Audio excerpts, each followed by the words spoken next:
Dixo presenta Factor Kaiser con Max Kaiser. Dixo is back. Información trascendente con Max Kaiser. Factor de cambio. Factor Kaiser. Como todos los viernes, las 10 en 10. Las 10 noticias más importantes de esta semana en solo 10 minutos. Para que de manera fácil y rápida estés enterado y además entiendas lo más importante que sucedió esta compleja semana. Vaya semanita que se acaba de echar el Obradorato. Primero le llenamos el Zócalo con una marea rosa que lo tiene desesperado. Nos acusa de todos, nos dice corruptos manipulados. Y después, desde Estados Unidos, desde el New York Times, le recetan un tercer artículo que señala financiamiento ilegal, financiamiento manchado de sangre en sus diferentes campañas. ¡Qué semanita! Más nos vale entender claramente cuáles son las implicaciones de todos estos casos que están surgiendo todos los días, que manchan por completo al gobierno actual y ponen en riesgo la elección que estamos a punto de vivir. Vamos a entenderlo, vamos a analizarlo claramente, de manera objetiva, para que cada uno de ustedes genere su propio criterio. Acompáñame a ver las 10 de hoy. La 1. Despertó la clase media mexicana. Más de 1 millón de mexicanas y mexicanos salimos a las plazas y calles de todo el país a marchar. Despertó ese monstruo que estaba dormido. Hoy, la clase media mexicana entiende que le dio el triunfo a López en 2018 con su voto y se equivocó. Hoy la clase media entiende que la democracia está en peligro porque una de las dos alternativas políticas la quiere destruir.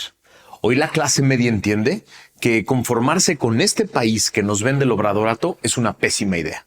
Hoy la clase media entiende que vivimos en un país injusto, desigual, lleno de pobreza y miseria que este gobierno no piensa arreglar. Hoy la clase media entiende que tiene derecho a aspirar a más y a mejor. Hoy la clase media entiende que puede y debe exigirle cuentas a su gobierno y debe exigir justicia por la corrupción. Hoy la clase media entiende que nuestro país no tiene viabilidad alguna si el gobierno se alía con el crimen organizado y lo deja actuar a sus anchas. Hoy la clase media entiende que a nosotros no nos llegan las migajas del gobierno y que a quienes sí les llegan podrían vivir mucho mejor si todos nos hiciéramos corresponsables. Hoy la clase media entiende que si participa, se organiza, se moviliza y presiona a la clase política, las cosas sí cambian y sí se mueven. Hoy la clase media ya despertó y está más lista que nunca para llenar las urnas de votos para cambiar a México. Ya llegamos y esto ya nadie lo frena. La 2. López vuelve a ofender a la clase media. En su mañanera del 14 de junio del 2021 dijo que en las personas de clase media hay aspiracionistas sin escrúpulos morales. Lo cito. Sí, hay un sector de la clase media que siempre ha sido así, muy individualista, que le da la espalda al prójimo, aspiracionista, que lo que quiere es ser como los de arriba y encaramarse lo más que se pueda, sin escrúpulos morales de ninguna índole. Son partidarios de que el que no tranza no avanza. Es increíble cómo apoyan a gobiernos corruptos. Increíble, sentenció. En otra mañanera del 4 de octubre del 2021 dijo, vuelvo a citarlo, son 10, 20 millones y siempre ha existido ese pensamiento conservador. No son pocos. Esto de que tienen como doctrina la hipocresía es bastante extendido. En sectores de la población, no necesariamente los más ricos, también en sectores de la clase media aspiracionista. Hay más pensamiento conservador en la Colonia del Valle que en las Lomas, dijo. En su mañanera de este lunes pasado, tras la tercera marcha en año y medio con cientos de miles de personas de clase media que llenamos las plazas de México, volvió a decirnos de todo. En especial, nos dijo minoría manipulada y corrupta que solo ve por sus privilegios. ¿Por qué nos odia tanto? Es muy fácil de entender. Porque sabe que la clase media le dio el triunfo a él, creyendo en sus mentiras y castigando a gobiernos anteriores. Y es esa misma clase media la que se siente profundamente decepcionada por las traiciones a todas las causas que lo llevaron a la presidencia. Nos tiene pánico. Ya nos vio venir. La 3. Somos 47 millones de clase medieros que aspiramos a una vida mejor. Es un dato duro. Según el INEGI, se calcula que en México hay 15 millones de hogares y 47 millones de personas que pertenecemos a la clase media. Los estados donde predomina la clase media son Michoacán, Jalisco, Ciudad de México, Veracruz, Puebla, Chihuahua, Hidalgo y Nuevo León. En promedio, las personas que pertenecen a la clase media en México tienen 35 años. Las familias de esta clase social se conforman por 3 integrantes, en promedio. Los mexicanos que pertenecen a la clase media en promedio tienen 11 años de estudios y el 51% cursaron por lo menos un año de educación superior. Según Valeria Moy, la directora del IMCO, la cito, una de las características principales de quienes conforman la clase media es que tienen sus necesidades básicas cubiertas. El ingreso de la familia alcanza para alimentación, vestido y techo, pero no es suficiente. Esas familias aspiran a más, y es que esa aspiración radica en el éxito. Buscan quizá unas vacaciones para la familia, un coche, computadoras o dispositivos para conectarse, para trabajar o para aprender. No es únicamente en este tipo de satisfactores tangibles y materiales a los que aspira la clase media. También se buscan y procuran servicios médicos, más allá de los indispensables. Tal vez incluso la posibilidad de adquirir un seguro de gastos médicos, porque la clase media tiene muy claro que una enfermedad y los gastos que conlleva pueden ser catastróficos para la riqueza, entendida como los activos acumulados a lo largo del tiempo de su familia, y podría regresarla a una situación de pobreza o precariedad. Cierro la cita. Así, una buena forma de entender a la clase media es pensar en una familia a la que le va bien. Puede sobrevivir, pero aspira a vivir mejor, a tener más, a generar más, a sufrir menos, a preocuparse menos y a gozar más de la vida. Y ese es justo el tipo de personas que desprecia el presidente. Las que queremos un país mejor, una vida mejor. La 4. Martí Leche con Cacabatres dice que no hay crisis de agua. En Factor Kaiser decimos que sí. Al puro estilo de su jefe, el señor López, Martí Leche con Cacabatres salió a decir que no había crisis del agua, que es un complot de la oposición para afectar a su candidata. Que no se preocupen. Es increíble el nivel de irresponsabilidad de esta declaración. En lugar de alertar a la población y obligarnos a todos a tomar medidas drásticas, con tal de no afectar a su candidata, que nos ofreció a los chilangos resolver el tema de distribución y abasto de agua, prefieren simular que todo está bien y empujar la crisis lo más que puedan, con tal de no convertir al agua en un tema de campaña. Expertos que consulté confirman que estamos frente a una grave crisis y me afirman que se hubiera podido administrar mucho mejor el agua que se envía del Cutzamala a la zona metropolitana. Ya sabíamos que podíamos tener una precipitación menor por el fenómeno del Niño. Ante esta situación, el gobierno debió administrar mucho mejor el agua y tomar medidas extremas. El recorte que se hizo, por ejemplo, de 8 metros cúbicos en meses pasados pudo haberse hecho, dicen los expertos, por lo menos desde principios de 2022, acompañándole una gran campaña de concientización a la población. Hoy se podría enfrentar el problema con medidas serias, pero ellos prefieren patear el bote, porque primero están los votos. La 5. Otro escándalo de corrupción de los Juniors López. Gracias a otra nueva investigación del equipo de Carlos Loret en Latinos, nos enteramos de un nuevo escándalo de corrupción de los Juniors López. Resulta que Osterlen Salazar Beltrán, sí, primo de Andy, de Gonzalo y de José Ramón López Beltrán, ha recibido contratos por 190 millones de pesos en el gobierno del presidente López. Servicios Integrales de Teapa, propiedad de Osterlen Salazar Beltrán, obtuvo 2 contratos de Pemex para entregar el próximo 31 de diciembre equipo especializado para controlar la presión en pozos petroleros, algo muy especializado. Su pequeña empresa nunca había tenido contratos con el gobierno. Osterlen y su hermano Pedro Salazar Beltrán también son parte de la estructura que mueve el clan, esta red de tráfico de influencias y negocios que ha ganado miles de millones de pesos por mediación de los hijos del presidente López. Audios en poder de Latinos revelan que Osterlen y Pedro reciben instrucciones directas de sus primos Andy y Gonzalo y están inmersos en los multimillonarios contratos de esta red en el tren militar, en la refinería Dos Bocas que nos refina, en el Seguro Social, en el quebrado Petróleos Mexicanos y en los gobiernos estatales de Morena. Ahí les va una cita. Escuchen esto. Hasta de lado nos vamos a ir con el billetal que va a entrar, dijo Osterlen en una llamada en poder de Latinos. Sí, uno de los primos de los Juniors López. La mierda está saliendo de todas las alcantarillas y ya no la van a poder contener. La 6. López confiesa en su mañanera que le ordenaba a Saldívar presionar a jueces. Ya lo sabíamos todos. Era un secreto a voces. Pero escucharlo de voz del propio presidente, con todo el cinismo que lo caracteriza, es confirmar que él es el violador más consuetudinario de la Constitución que hemos tenido.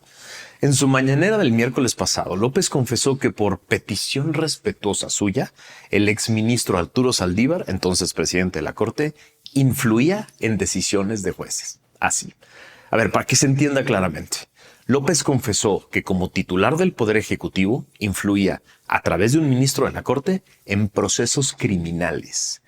Esto encuadra en 3 tipos de delitos diferentes: obstrucción de la justicia, tráfico de influencias y delitos contra la administración de justicia cometidos por servidores públicos. Sí, están en el Código Penal. Es decir, el presidente confesó que cometía diferentes tipos de delitos al tratar de influir directamente en el curso de procedimientos penales. Así de claro. Así de fácil de entender. No puedo ser más enfático en lo grave que es esto. Espero que se entienda. La 7. Tercer artículo periodístico en un mes que apunta al narcofinanciamiento de las campañas de López.